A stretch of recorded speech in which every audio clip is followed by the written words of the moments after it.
10 அணிகள் பங்கேற்றுள்ள 18வது IPL cricket தொடர் இந்தியாவின் பல்வேறு நகரங்களில் நடைபெற்று வருகிறது. இதில் அசாம் மாநிலம் கவுகாத்தியில் நேற்று நடைபெற்ற 6வது லீக் ஆட்டத்தில் Rajasthan Royals, Kolkata night Riders அணிகள் மோதின.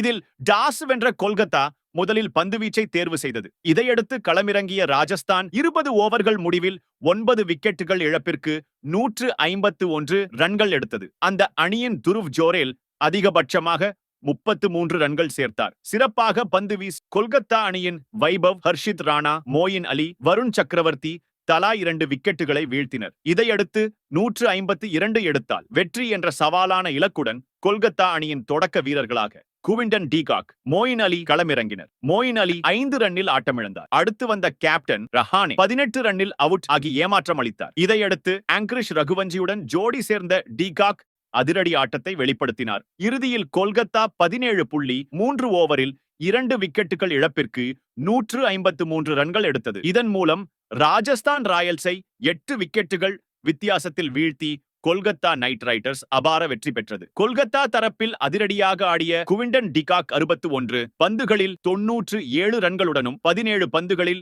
22 ரன்கள் விளாசிய ஆங்கரிஷ் கடைசி வரை ஆட்டமிழக்காமல் வெற்றிக்கு வழிவகுத்தனர். இந்த வெற்றி மூலம் தரவரிசையில் கொல்கத்தா 6வது இடத்தில் உள்ளது.